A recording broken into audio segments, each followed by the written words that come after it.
नमस्कार दोस्तों, स्वागत है आप सभी का। देखिए, आज मैं आप लोगों की जो वीडियो लाया हूँ वो है काइंड्स ऑफ प्रोनाउन, यानी प्रोनाउन कितने प्रकार के होते हैं। तो हम पिछली वीडियो में पढ़ चुके हैं कि ये 12 प्रकार के होते हैं और मैंने आपको पढ़ाया था पर्सनल प्रोनाउन के बारे में, जानकारी दी थी मैंने। और उसके बाद मैंने आप लोगों को डेमोन्स्ट्रेटिव प्रोनाउन, उसके बारे में मैंने आपको जानकारी दी थी। उसके बाद अब हम आगे पढ़ने वाले हैं आज इनडेफिनिट प्रोनाउन। इसके पहले मैंने कम से 3 से 4 वीडियो बनाई है इसकी, तो वीडियो को आप देखें, उससे आपको पूरी जानकारी मिलेगी। बहुत ही अच्छी जानकारी दे रहा हूँ मैं आप लोगों को। तो आज हम पढ़ने वाले हैं इनडेफिनिट प्रोनाउंस। क्या होते हैं ये? अनिश्चयवाचक सर्वनाम। तो इसके बारे में हम जानेंगे। इनडेफिनिट प्रोनाउंस जो होते हैं, indefinite pronouns indicate at the indefinite persons और थिंग, यानी अनिश्चय सर्वनाम जो होते हैं वो क्या होते हैं? जो निश्चित व्यक्ति या वस्तु का बोध नहीं होता, जिससे कि हमें किसी भी निश्चित व्यक्ति या वस्तु का बोध नहीं होता है, उसे हम क्या बोलते हैं? Indefinite pronoun. तो इसके बारे में आगे हम समझेंगे। देखिए, इसके एग्जांपल है कि इनडेफिनिट प्रोनाउन होते कौन से हैं। तो वो होते हैं all, both, none, someone, a few, many, ETC, और भी होते हैं इसके अंदर।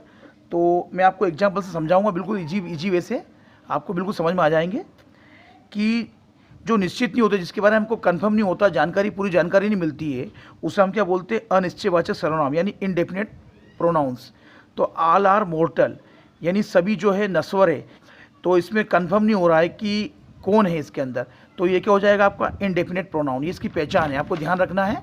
इसी प्रकार से आप देख सकते हैं बोथ आर माई फ्रेंड्स, यानी दोनों मेरे दोस्त हैं। तो कंफर्म नहीं हो रहा है इसके अंदर कि दोनों कौन हैं, तो उसको हम बोलेंगे इनडेफिनिट, यानी जिसके बारे में कंफर्म नहीं होता है, अनिश्चय है, अनिश्चित है, उसको हम बोलेंगे इनडेफिनिट प्रोनाउंस। इसी प्रकार से समवन इज़ देयर, यानी वहाँ कोई है, तो इसके बारे में भी जानकारी नहीं मिल रही कि कौन है।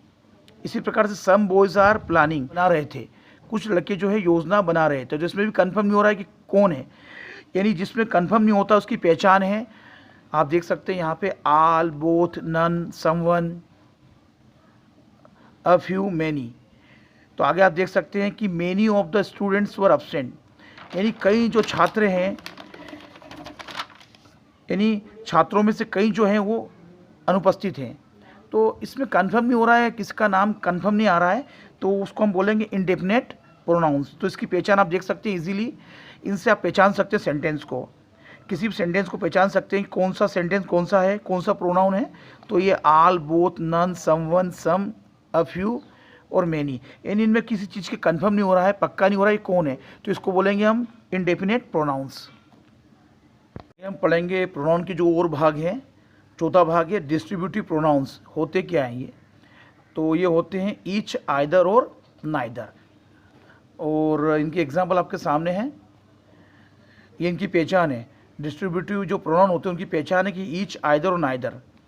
देखिए, इनकी एग्जांपल आपके सामने सेंटेंस के रूप में कि each of the girls got a prize, यानी प्रत्येक लड़की ने इनाम जीता, यानी लड़कियों में से प्रत्येक ने इनाम जीता।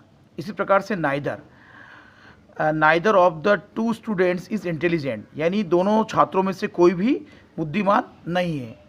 इसी प्रकार से आप देख सकते हैं कि either of the two will win the race, यानी दोनों में से एक रेस जीतेगा। तो ये जो एग्जाम्पल आपका एक एग्जाम्पल आपके डिस्ट्रीब्यूटिव प्रोनाउन के एग्जाम्पल आप देख सकते हैं। ये इसकी पहचान है, ये सभी ईच, नाइदर और आइदर, ये काय की पहचान है आपकी डिस्ट्रीब्यूटिव प्रोनाउन की। आगे हम पढ़ने वाले हैं रिफ्लेक्सिव प्रोनाउंस। तो रिफ्लेक्सिव प्रोनाउन होते क्या हैं उसके बारे में जानेंगे। तो रिफ्लेक्सिव प्रोनाउन की जो डेफिनेशन है कि reflexive pronouns indicate to the subjects, such pronouns are called reflective pronouns, यानी रिफ्लेक्सिव प्रोनाउन कौन से होते हैं? यानी कि निजवाचक सर्वनाम, वे कर्ता यानी स्वयं जो सब्जेक्ट होता है की ओर संकेत करते हैं। यानी जो रिफ्लेक्सिव प्रोनाउन जो होते हैं वो कर्ता यानी जो सब्जेक्ट होता है खुद की ओर वो क्या करते हैं? संकेत करते हैं। उसको क्या बोलते हैं हम? Reflexive pronoun. देखिए, इसके एग्जाम्पल आपके सामने हैं, ये सभी एग्जाम्पल है इसके। Myself, himself, herself. और yourself, themselves, ourselves. तो ये सभी काय के एग्जाम्पल है, आपके रिफ्लेक्सिव प्रोनाउन के एग्जाम्पल है। और मैं आपको सेंटेंस के रूप में समझा रहा हूँ सभी को। आप देख सकते हैं सेंटेंस के रूप में क्या है। देखिए, शीला हर्ट हर सेल्फ, यानी शीला ने खुद को हर्ट किया, है ना। खुद के बारे में है, खुद का प्रतिबिंब है ना। सब्जेक्ट की ओर संकेत करते हैं, क्या करते हैं वो, सब्जेक्ट की ओर संकेत करते हैं, खुद को, यानी स्वयं को उसने हर्ट किया। शीला हर्ट हर सेल्फ, यानी शीला ने खुद को, स्वयं को हर्ट किया। इसी प्रकार से आप देख सकते हैं शीला के स्थान पर आप सी का प्रयोग कर सकते हैं कि शीला हर्ट हर सेल्फ। इसी प्रकार से राम स्पॉइल्ड हिमसेल्फ, यानी राम ने स्वयं को बिगाड़ा।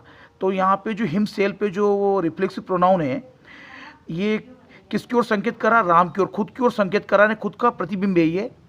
इसी प्रकार से आई हर्ट माई सेल्फ, यानी मैंने खुद को हर्ट किया। तो यहाँ देख सकते हैं कि ये भी जो माई सेल्फ जो है, ये किसकी ओर संकेत कर रहा है, सब्जेक्ट की ओर संकेत कर रहा है, यानी इसका प्रतिबिंब है ये। इसी प्रकार से आप देख सकते हैं कि you checked it your self, यानी तुमने खुद ने इसे चेक किया। तो ये सभी काय के एग्जाम्पल हैं आपके रिफ्लेक्सिव प्रोनाउंस के।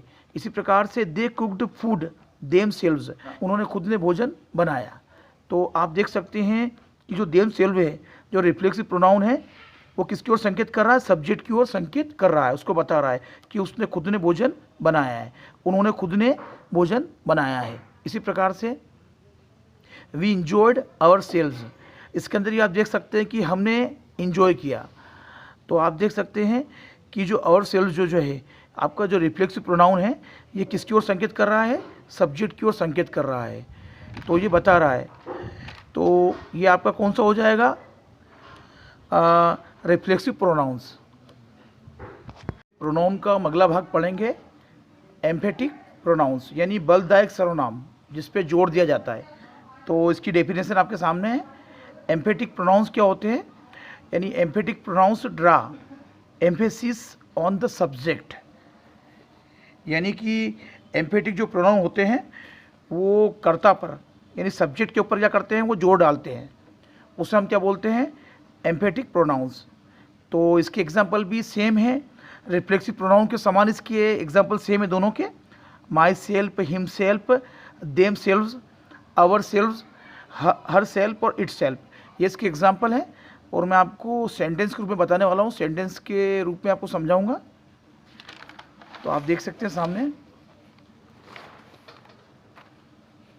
देखिए दोनों में क्या अंतर है, रिफ्लेक्सिव प्रोनाउंस और एम्फेटिक प्रोनाउंस में अंतर क्या है। तो आप देख सकते हैं दोनों में सेम एग्जाम्पल आ रहे हैं। देखिए यहाँ पे I myself will go there, यहाँ पे सब्जेक्ट पे जोर दिया जा रहा है ना, कि मैं वहाँ जाऊँगा, मैं वहाँ पर जाऊँगा ही, यानी जोर देके। दोनों में ही अंतर है। रिफ्लेक्सिव प्रोनाउन में क्या होता है कि वहाँ पे जो रिफ्लेक्सिव प्रोनाउन होता है वो सब्जेक्ट की ओर इशारा करता है, संकेत करता है, लेकिन यहाँ पे सब्जेक्ट पे जोर दिया जाता है। आप देख सकते हैं, यानी इसके सामने आपको लिखना है, यानी सब्जेक्ट के बाद आपको लिखना है myself, I myself will go there, यानी मैं वहाँ पर जाऊँगा, है ना, पक्का जाऊँगा, कहने का मतलब है मैं स्वयं वहाँ पर जाऊँगा, जोर दे रहा है। इसी प्रकार से ही हिमसेल्फ मेड टी, यानी उसने खुद ने चाय बनाई है। तो यहाँ जोर दे के बताया जा रहा है, यानी इसको बोलते हैं एम्फेटिक, जोर दे के जिस पे जो काम किया जाता है। इसी प्रकार से Sita herself cooked food, यानी सीता ने खुद ने भोजन बनाया है।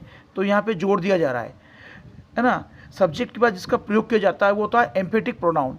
तो आप देख सकते हैं सभी के बाद माई सेल्फ है, हिम सेल्फ है, Sita herself cooked food, मैंने आपको समझाया है। इसी प्रकार से they themselves sing a song, यानी उन्होंने खुद ने उन्होंने गाना गाया है। तो यहाँ पे जोर दे के बोला जा रहा है, यानी सब्जेक्ट के बाद अगर एम्फेटिक प्रोनाउन का प्रयोग होता है, जैसे कि मैंने आपको बताया myself, himself, herself, themselves, ourselves, तो ये होता है आपका एम्फेटिक प्रोनाउन। इस प्रकार से we ourselves bought these things, यानी हमने खुद ने ये वस्तुएं खरीदी है। तो यहाँ पे जोर दे के बोला जा रहा है।